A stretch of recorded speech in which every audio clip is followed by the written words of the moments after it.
Yo, what is going on, everyone? My name is Nick, or The Notorious Fantasy, and in today's video, we're going to be breaking down 10 must-have players that I can't stop drafting in 2024 fantasy football. But before we break down why I love these 10 players so much, and you should love them as well for your 2024 fantasy football drafts, I would like to ask that if you are new to the channel and you do end up enjoying today's video, to please make sure that you hit that subscribe button down below. And while you're down there, whether you are new to the channel or not, please make sure that you leave a like on today's video. It would help me out a ton. If you want to follow me on Twitter or X, please do so at NotoriousFantasy. If you'd like access to my Patreon for my rankings and my PPR cheat sheet, please make sure you check out the link in the video description on my Patreon. So without further ado, let's get into 10 must-have players that I cannot stop drafting in 2024 fantasy football. We begin with the first player that I can't stop drafting, and that is Kyren Williams, running back of the Los Angeles Rams. Current aggregate ADP from ESPN, NFL Sleeper, and RT Sports have him as the running back number 7 at pick 15. Now, if you were lucky enough to pick up Kyren Williams off of the waiver wire last season, or you somehow dove deep in your 2023 fantasy football draft and selected him, if you did that, you're probably talking about that to this day because of how great of a pick that was. You were immensely happy about that pick, right? Kyren Williams was a guy that, when healthy, was absolutely Cleveland steamering defenses game in and game out. He was the running back 2 in points per game. The problem with Kyren was his health. He didn't play the whole season. He only played in 12 games. And based upon his CVS receipt of injury history, it is something that fantasy football players are worried about. And that is what is pushing him into the second round. Because if you knew that Kyren Williams was not going to get hurt in 2024, if you rubbed the crystal ball and you could see the future and you saw that, hey, Kyren Williams is going to play all 17 games, then he would be going easily inside the first round, and you might argue you might even want to draft him ahead of Breece Hall or Bijan Robinson. Last year, he ranked 13th in carries, 3rd in rushing yards, 24th in targets, 28th in receptions, 32nd in terms of receiving yards, and 3rd in total touchdowns. 12 games played, 15 total touchdowns, over 1 touchdown per game. He was also incredibly efficient. He was 8th in true yards per carry, 13th in yards per touch, 9th in yards created, and 2nd in dominator rating. Another worry that fantasy football players have is Blake Corum, right? You draft Blake Corum out of Michigan, so they're definitely going to use him. And while I do agree with that sentiment, I actually believe that potentially working back Kyren Williams' workload slightly to insert Blake Corum into the offense will actually help Kyren Williams because it will be able to keep him out of the hospital and keep the man healthy. So last season, we saw a few games where Kyren Williams played less than 80% of the snaps on the Rams. This is a tweet from Nick Ercolano of BDG. In week number 4, he had 25 carries. Again, under 80% of the snaps. 25 carries for 103 yards, 2 touchdowns, something light, 3 receptions for 24 yards. Then, week number 12, 16 carries for 143 yards, 6 receptions for 61 yards, and 2 touchdowns. Week 15, 27 carries for 152 yards, 1 touchdown, 5 receptions for 3 yards.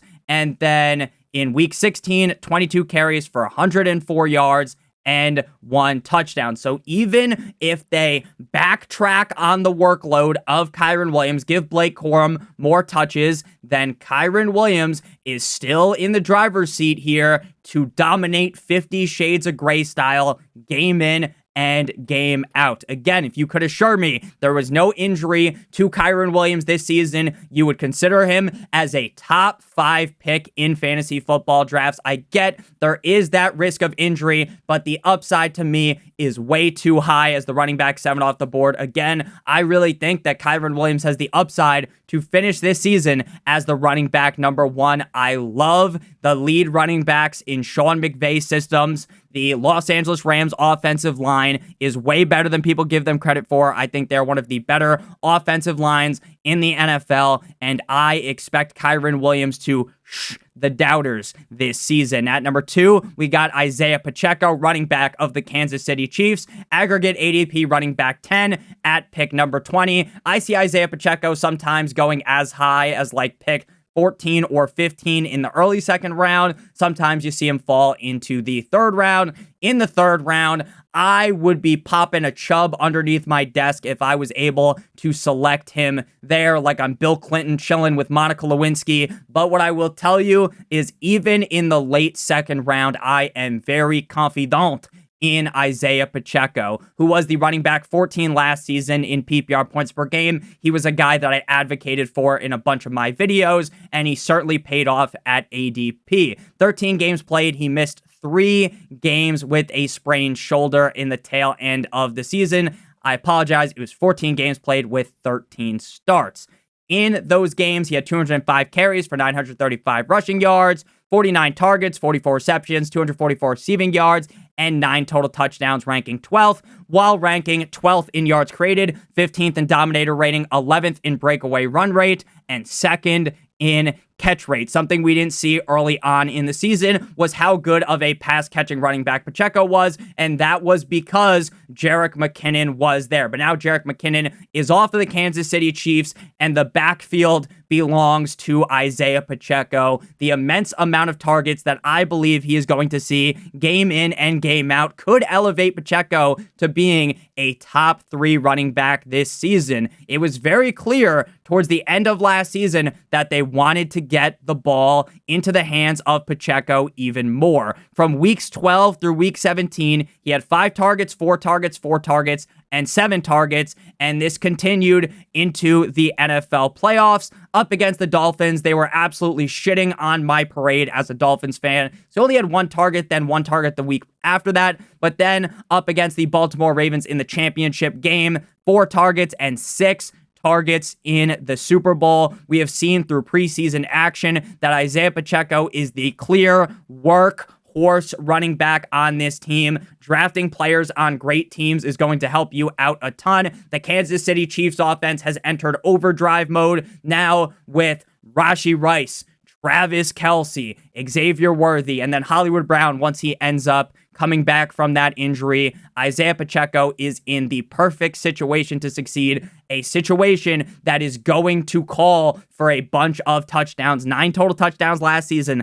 I think he could even potentially double that number. At number 3, we got Drizzy Drake London, wide receiver of the Atlanta Falcons, aggregate ADP wide receiver 12 at pick 24. Now, I understand that Drake London hasn't really put together a consistent season since entering into the National Football League level, or at least a consistent season in terms of putting up consistently solid production. What was consistent, though, about the Atlanta Falcons over the last couple of years was shitty quarterback play and shitty play calling. Now with Arthur Smith and with Desmond Ridder, Marcus Mariota, all of these other fucking scrubs gone from the team, them bringing in a new offensive coordinator, new head coach, and Kirk Cousins, things are looking a lot better for Drake London. Now, I understand that when Drake London was going in the middle of the second round, it might have felt a little bit icky. Shout out Icky Vicky from the Fairly Odd Parents, right? It was a little bit scary to dive into the deep end where Jaws could potentially be if you drafted Drake London. But now,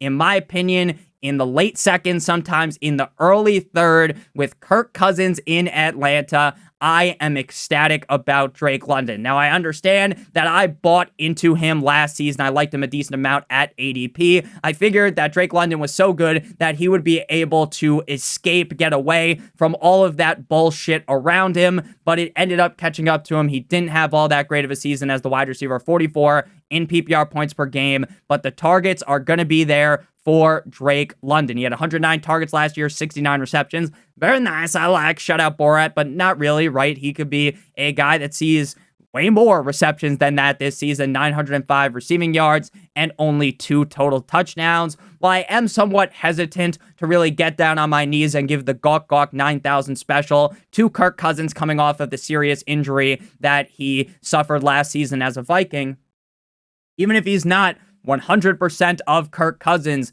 The quarterback play is levels, miles ahead of what Drake London has had his whole entire career. I think we're going to see a lot more consistency out of Drake London this season, and I think the Atlanta Falcons offense is going to be good as a whole. Kirk Cousins is able to elevate his number one wide receiver in his offenses, and Drake London is the clear number one wide receiver. At number 4, we got Jalen Hurts. Now, taking a quarterback is a very big discussion in fantasy football. When should you take the quarterback? Should you take the quarterback early? Should you take him in the middle rounds when you're around the running back dead zone? Or should you wait, pass up on the top 10, top 12 guys even sometimes if your league mates end up snagging a quarterback before you can get your quarterback, right? If someone starts drafting a second quarterback and maybe another one of your league mates drafts 2 quarterbacks and you start to feel like you're getting iced out of the quarterback position. Now, if you are someone that wants an earlier quarterback, my advice would be to target Jalen Hurts because Jalen Hurts is my quarterback 1 in my rankings. The rankings are available down below in the Patreon, link in the video description, $7.50. Aggregate ADP quarterback 3 off the board at pick 32. Sometimes you can get Jalen Hurts at a 10 plus pick discount compared to his counterparts of Josh Allen or Patrick Kermit the Frog Mahomes. Hurts last year, quarterback 2 in points per game, quarterback 2 on the season, 17 games played. He ranked 11th in pass attempts, 11th in completions, 14th in passing yards, 13th in passing touchdowns at a 4.3% rate. Now, I understand Jalen Hurts isn't technically the best pure passer in the NFL. He's not slicing and dicing his way through the defense like the guy rocking the Scream mask in those Halloween movies. But he's a guy that could get close to the 5% rate, which is very normal for quarterbacks. So 13th in passing touchdowns, 3rd in interceptions. Sure, he's turning the ball over, but it really doesn't matter too much when you are a rushing merchant like Jalen Hurts. 157 carries first, 605 yards, 3rd rushing, and 15 rushing touchdowns first. While I do actually believe they might tone back ever so slightly, just back up slightly on the tush push, they are still going to do it a bunch, which gives Jalen Hurts basically a locked and loaded floor of 10 rushing touchdowns, which is crazy to say that any quarterback has a floor of 10 rushing touchdowns. I would be shocked unless there's an injury, knock on wood to Hurts, that he finishes without 10 rushing touchdowns, and he could score 15. He could score even more than 15. The Philadelphia Eagles offense brings in Kellen Moore, which should actually bring in more Jalen Hurts passing stats, but damn well when the shit hits the fan, he's still going to run the ball. He's got A.J. Brown, one of the best wide receivers in the National Football League. He's got Devontae Smith as the number 2 weapon, one of the best number 2 wide receivers in the NFL. I know Devontae Smith had a bit of a stinker last season, but he's still, in my opinion, one of the best number 2 receivers in the league. They've got a solid tight end in Dallas Goedert, a solid pass-catching running back in Saquon Barkley. They just brought in Jahan Dotson, but ultimately, that guy can't hold the jock strap of any of the other wide receivers on the team. But Jalen Hurts, if you want to draft a quarterback in that early range, you want to wrap that condom around your team, get that safety at the quarterback position with that big upside weekly, Jalen Hurts is your guy. He ranked 5th in accuracy rating last year, which is just a stat I bring out to show that, hey, while people like to say that Jalen Hurts is only good at rushing the ball, the guy is a very accurate passer, 9th in QBR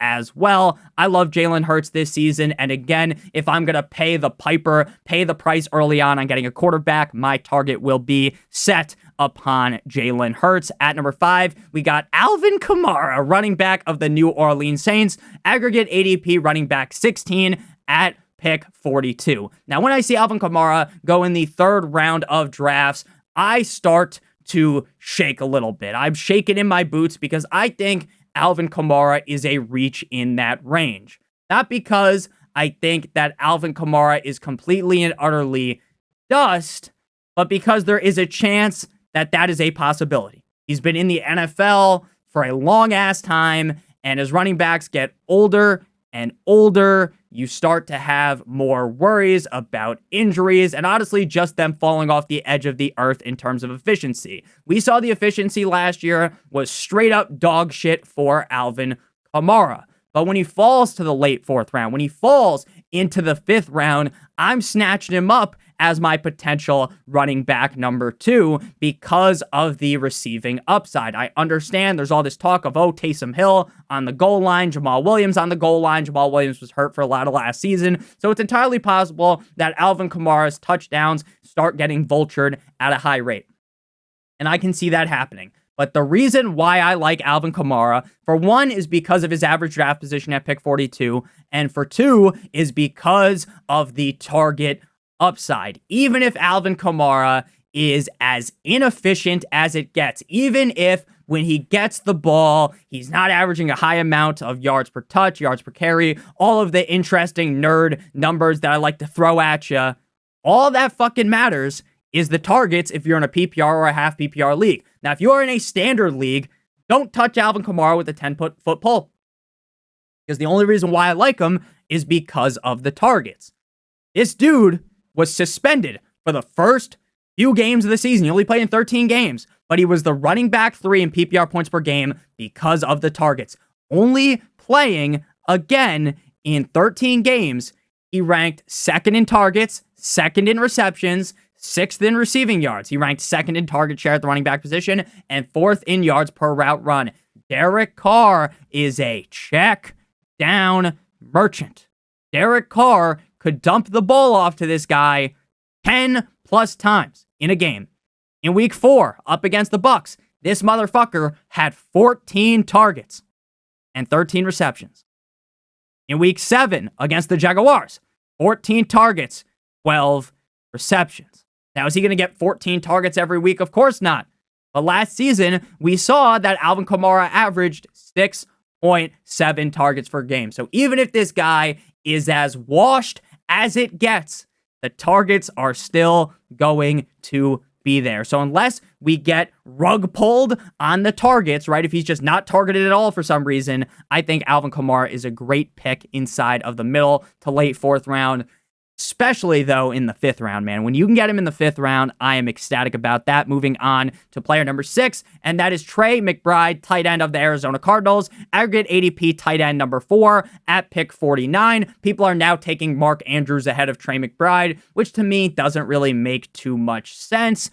Trey McBride came into the season last year playing second fiddle behind Zach Ertz, but then Zach Ertz gets hurt and Trey McBride gets a stranglehold of the tight end targets in this offense, and he just runs away with it. He has a huge year. Tight end 8 in terms of points per game with just 12 starts, 17 games played. He had 106 targets, 6.2 per game, 6th. He ranked 5th in receptions, 7th in receiving yards, and he only had 3 total touchdowns, 18th. Again, remember, Kyler Murray wasn't healthy for the majority of the season, or like half of the season, so McBride was playing with worse quarterbacks as well. In terms of efficiency, Trey McBride was incredibly efficient. 5th in target separation, 5th in fantasy points per out run, 6th in yards per team pass attempt, and 3rd in true catch rate. I really do believe that with Kyler Murray now another year removed from the torn ACL and the torn meniscus,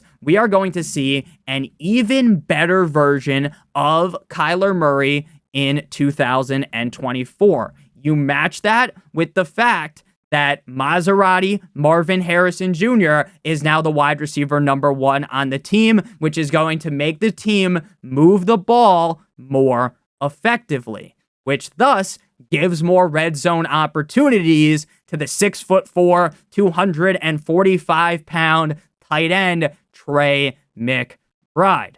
If you take out the first couple of games of the season where he's not doing diddly squat with under 5 points per game from weeks 1 through 5, you see a bunch of games with 20-plus points. Week 8 up against the Ravens, 25 points.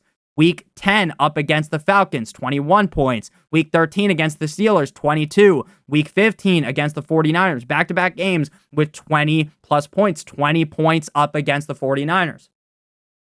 Some people don't want to sit on the waiver wire, churning weekly, trying to find the next fucking amazing tight end, the next Trey McBride from last season. You want to know how you negate doing that? You draft the tight end in the middle rounds, like Trey McBride, who has the upside to be the tight end number one. I am excited about this Arizona Cardinals offense, the resurgence of Kyler Murray, and I think that this offense is going to be able to score a lot more points this season because of Marvin Harrison Jr., thus giving McBride more touchdown upside. So Trey McBride, very efficient last year. The upside here is significant in Arizona. At number 7, we got Rashee Rice. Now, Rashee Rice's ADP keeps on climbing. His ADP is moving picks daily. It wouldn't shock me at all if Rashee Rice was a 4th or 5th round pick come late August, right? Labor Day, when a lot of people do their fantasy football drafts, he might be a 4th or 5th round pick. Right now, though, still the wide receiver 35 at pick 78, as his ADP keeps moving up. The reason why his ADP is moving is because it seems more and more likely that he is going to serve 0 suspension in 2024. His court date on his driving incident isn't until December 9th, and how the NFL normally operates in terms of these legal issues is they wait for the legal process to play out before they make their decision, before they throw the book at Rashee Rice, give him 3, 6, 7, 8, however many fucking games they give him. Maybe it'll just be 3. Again, I don't pretend like I am some NFL suspension expert that knows exactly how many games each guy is going to get suspended for. But what I'll tell you is that the NFL always waits for the legal process to play out, which tells us that Rashee Rice can easily get this moved to next season, so he could easily play without injury every game of the season without a suspension. Now, another bonus, sad for Hollywood Brown, but Hollywood Brown suffered a sternoclavicular dislocation today, Junior. I don't know how to fucking read, apparently, in preseason about a week ago. From what I have read, now, again, I'm as much of a doctor as Johnny Sins or Manuel Ferreira or one of the other dudes you find on the other tube. But I'll tell you, 4 to 6 weeks from then is the normal look, which tells you that, hey, he might miss not only the first game, but multiple weeks of the season, which makes me even more confident in Rice, who was the wide receiver 27 in PPR points last season in his rookie year. Wide receiver 29 in points per game. 16 games played with 8 starts. He was 33rd in targets with over 100, 18th in receptions with 79, 28th in receiving yards with 938, and 18th in total touchdowns with 7. But while the stats are solid for a rookie, what I'm really looking at, what really swings the pendulum, moves the needle towards me really liking Rashee Rice, is the efficiency stats. 2nd in target accuracy, obviously, when Patrick fucking Mahomes throws you the ball, that shit's going to be accurate. 3rd in target separation, 10th in yards per route run, 7th in fantasy points per route run, and 16th in route win rate. If you look at last season for Rashee Rice from a game in, game out standpoint, it was very similar to Pacheco. They started really putting the all in, right? They threw all the chips into the middle of the table in favor of Rashee Rice. To end last season, from week 12 on in PPR, 24, 14, 18, 24, 11, and 17 points in those games. Then in the playoffs, he had 27 points up against the Dolphins. He slapped me silly as a Dolphins fan. 8 points, 12 points, then 10 points. I understand, the points weren't really there. But in those games, he had 8 or more targets in 3 out of 4 games. He had 12, 4, 9, and 8 targets. Rashee Rice is legit. This Chiefs offense is going to be significantly better this season. And if you can get Patrick Mahomes, number 1 wide receiver, falling, I'm going to take him, but again, I'm even confident taking him a lot earlier than his ADP would suggest. At number 8, we got Diontae Johnson, wide receiver of the Carolina Panthers, aggregate ADP wide receiver 37 at pick 87. Now with Diontae Johnson, what you want to do is take last year's stats, roll them up in a ball, fucking throw them in the garbage can, Kobe, right? You don't want anything to do with those stats. The fact that he was the wide receiver 41 in PPR points per game, the fact that he sucked for fantasy if you had drafted him, 11 starts, he missed 4 games with a hamstring that occurred in week 1. We know how the hammies can linger and kind of bend you over a table. 45th in targets, 48th in receptions, 44th in receiving yards, 29th in total touchdowns. Though he was 3rd in dominator rating, he only had 3 drops. He cured his dropsy issue, and he was 77th in target accuracy. The reason why you roll last season up in a ball, throw it away, forget about it, is because of the quarterback play. Mason Rudolph, the red-nosed reindeer, kissing titties Mitchell Trubisky, as well as small hands Kenny Pickett, could not cut it for Diontae Johnson, could not cut it for George Pickens, could not cut it for Pat Freiermuth. They took their seasons and fucking nosedived them. They got whacked by the quarterback position. Now, in Carolina, I understand, Nick, Bryce Young wasn't all that good last year, Nick, you buffoon. I get it. But everything that I'm seeing with the new system there, things are really pointing towards if Diontae Johnson is the wide receiver number 1, which sure might seem like a guess, right? But at pick 87, wide receiver 37, as you get deeper and deeper into the draft, you want to be taking more risks. And Diontae Johnson is a guy that I want to take risks on. This is a guy that in previous years was very helpful towards your fantasy football success because he is a target hog. We saw Adam Thielen sucking in targets like his name was Lisa Ann last season. So you better believe that Diontae Johnson is going to be able to do a similar thing with Bryce Young, and Bryce Young is going to take another leap. Now, will Bryce Young be forever in the shadows of CJ Stroud? Potentially, because Bryce Young is much shorter than him, thus the shadow would cast upon him. But at the end of the day, doesn't really matter. All that matters is that Diontae Johnson gets decent enough quarterback play to have a great season. We've seen it in the past with Diontae Johnson, and I think that Bryce Young could unlock the true upside, which is a reliable wide receiver 2 flex option weekly. At number 9, we got Rome Odunze, wide receiver of the Chicago Bears, aggregate ADP wide receiver 42 at pick 99. Now, the saying that we all know is Rome wasn't built in a day, and that might be the case with Rome Odunze this season, as on paper, he starts off the season as the wide receiver Trace, the wide receiver 3 on the Chi-Town Bears. Now, some people, I don't want to draft the number 3 receiver on the fucking Bears. Nick, Caleb Williams is a little bit fruity with his painted nails and all that, his pink phone case. I don't want to draft the Bears. Be weird. Go ahead and be weird and miss out on a generational quarterback prospect's potential number 2 wide receiver. Caleb Williams is an amazing quarterback. We saw it at USC. He is put into a situation with an above-average offensive line with 3 solid weapons. Rome Odunze is the guy that I believe will become the number 2 target in this offense. Now, like I said, Rome wasn't built in a day. It might take several weeks for Rome Odunze to sneak up behind Keenan Allen and whack him out, Soprano style, right? It might take some time for him to go on a car ride into the woods, Adriana style, right? So what I'm telling you is that Rome Odunze, at his age, young, Keenan Allen at his old age, which leads to receivers falling off. Plus, Keenan Allen's a little bit fat. I'm not one to fat shame. I'm not the skinniest fucking guy out there. Sometimes if I let myself go a little bit, the titties might start jiggling in this fucking video. But what I'll tell you is that Rome Odunze has the skills to pay the bills. 14 games played in 2023 at Washington with Michael Penix, who is now the number 2 quarterback on the Falcons. At 21 years old, in 14 games, he had 87 receptions on 141 targets for 1,553 yards, 17.9 yards per reception, and 13 receiving touchdown. If Marvin Harrison Jr., Malik Neighbors weren't in this class, everyone would be fondling the Johnson of Rome Odunze.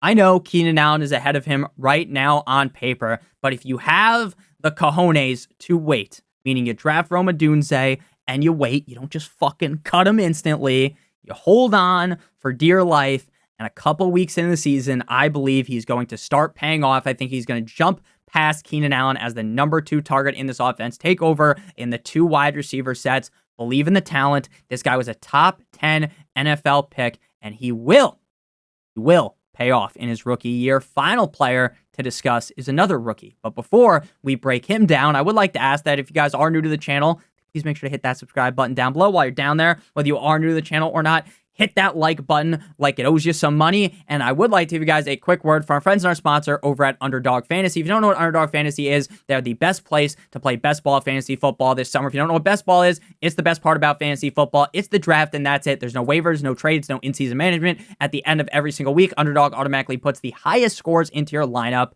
for you. Underdog's main contest, Best Ball Mania 5, $25 to enter, $1.5 million to first place. They'll also have smaller contests out there for you guys. So if you're new to Underdog Fantasy, click on the link in the video description or use promo code Notorious. You'll receive a deposit bonus cash of up to $1,000 plus a free special pick for week number 1, something like Lamar Jackson over half of a yard, which is going to hit. So make sure you guys check that out. Link in the video description or use promo code Notorious. So final player here, rookie Brian Thomas Jr. of the Jacksonville Jaguars. Aggregate ADP wide receiver 49 at pick 121. What the reports are talking about, what the coaches are talking about, is telling us that this Brian Thomas Jr. motherfucker is going to be special. He has the potential upside to really smash at ADP. As the wide receiver 49, the upside, and based on where you're picking him, is very significant. I'm seeing him climb up boards because of these reports. The reports of how much better he's getting week over week, that he didn't just show up looking like this guy and then he's been kind of stagnant. He's not learning much. He's not doing much. He doesn't know how to fuck to read a playbook or anything like that. No, they're saying he is getting better every single day. What I've seen in preseason, what I've seen in training camp footage. And sometimes, right, you don't want to blow your wad looking at training camp footage or looking at preseason footage, because sometimes it's a liar. Sometimes it's fugazi, it's a wazi, and it's a woozy. But to me, these tea leaves are very, very real. Now, while Brian Thomas Jr. doesn't get a lot of the fame, right, he's picked 23 in the NFL draft. He's not a top 10 pick. He is not this top 8 pick like Malik Neighbors, his former teammate at LSU, who went to the Giants. He was picked 23. Shout out to Michael Jordan. 13 games played at LSU, 21 years old, 68 receptions on 89 targets for 1,177 yards, 17.3 yards per reception with 17 touchdowns and a 21.9% target share. Again, important to understand, 21.9% target share in an offense with Malik Neighbors. In terms of workout metrics, this will get you salivating. It'll get just saliva pouring out of your mouth like you're a fucking pit bull. 98th in 40-yard dash percentile, 98th in speed score, 98th in catch radius, and 83rd in burst score. While I think that Christian Kirk will be the wide receiver 1, there is a chance that Mr. Brian Thomas Jr., BTJ, is good enough to put him in a headlock and submit him like, what's that guy, Agent 47? Is that what you are in the Hitman video game? The bald guy that's built like Mr. Clean? Brian Thomas Jr., very, very good. The reports will tell you that, and the Jaguars were a team that last year was amazing, until, of course, they weren't, right? They were one of the best teams in the AFC. It was looking like they are a lock to be the number 1 team in the AFC going into the playoffs with the bye week, and then everything fell apart. Everything fell apart so much, it wasn't like, oh, you know, when there's like a hurricane and a fucking tree goes through your roof, and you're like, fuck. That sucks, right? Obviously, that's not the greatest thing to happen. But for the Jaguars, it wasn't just a tree. It was 8 trees. There was a meteor that came and hit your house like when the dinosaurs were eradicated off of this earth.